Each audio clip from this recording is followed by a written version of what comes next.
એ 8 લોકોને જે જામીન જે છે તે શરતી જામીન મંજૂર કરી દીધા છે। જેલમાં ઓવરકાઉન્ટિંગની હિસાબે રાતે છોડી શકાય છે। નામદાર કોર્ટના હુકમથી આરોપી ગમે ત્યારે બેડું લઈને આવે છે ત્યારે છોડી શકાય છે।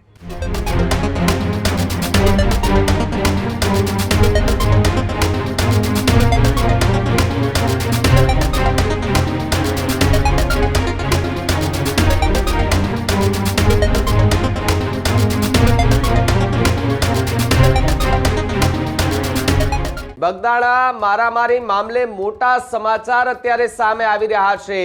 નવનીત બાલદિયા પર હુમલો કરનાર 8 આરોપીઓ જેલ મુક્ત થયા છે। મહુવા સેશન્સ કોર્ટ દ્વારા આરોપીઓને જામીન મંજૂર કરી દેવામાં આવ્યા છે। કોર્ટના હુકમ બાદ આરોપીઓને જેલમાંથી છોડવામાં આવ્યા હતા। સાંજની બંદી બાદ જેલ મુક્તિ થતા સવાલો જે છે તે ઊભા થતા જોવા મળી રહ્યા છે। આક્ષેપ પ્રત્યે આક્ષેપો જોવા મળી રહ્યા છે। જેલર દ્વારા આફ્ટર બેરેટના આરોપીને છોડાઈ ન શકે તેવો દાવો કરવામાં આવ્યો છે, છતાં પણ આરોપીઓ જેલ મુક્ત થયા તેની ચર્ચા ભાવનગર મહુવા પંથકમાં ખૂબ જોરોશોરથી થઈ રહી છે। જયરાજ આહિર કેસના આરોપી હજે આફ્ટર બેરેકમાં કેમ તેને લઈને પણ સવાલો જે છે તે ઊભા થતા જોવા મળી રહ્યા છે। આ મુદ્દે જેલ પ્રશાસન સામે પણ ગંભીર સવાલો જે છે તે ઊભા થતા જોવા મળી રહ્યા છે। તે પ્રકારનો આરોપ અત્યારે જોવા મળી રહ્યો છે। જેલની ક્ષમતા કરતાં વધુ કેદી હોવાથી આરોપીઓને મુક્ત કર્યાનો દાવો પણ કરવામાં આવ્યો છે અને આ દાવાને લઈને ફરી એકવાર ગરમાટો જોવા મળી રહ્યો છે, કારણ કે નવનીત બાલદિયા હુમલા કેસની અંદર અત્યાર સુધી 10 થી વધુ આરોપીઓની ધરપકડ કરવામાં આવી।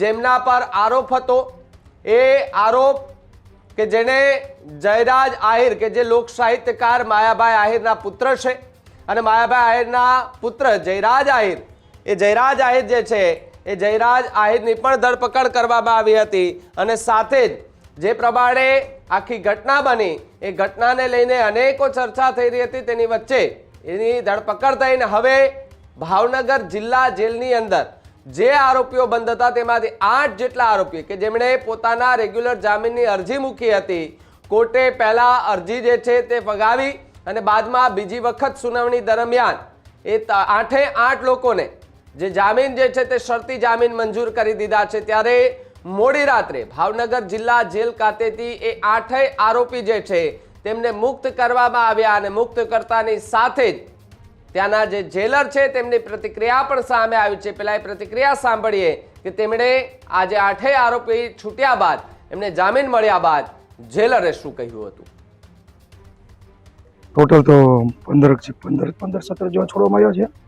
સાહેબ, ખાસ કરીને વાત કરીએ તો જ્યાં બગદાણા જે નવનીત બાલદિયાનો જગતારી કેસ હતો એમાં આજે 8 આરોપીના જામીન મુક્તિ થયા છે। 6 વાગ્યા પછી આરોપીને જેલ મુક્ત કર્યા છે, શું કહેશો?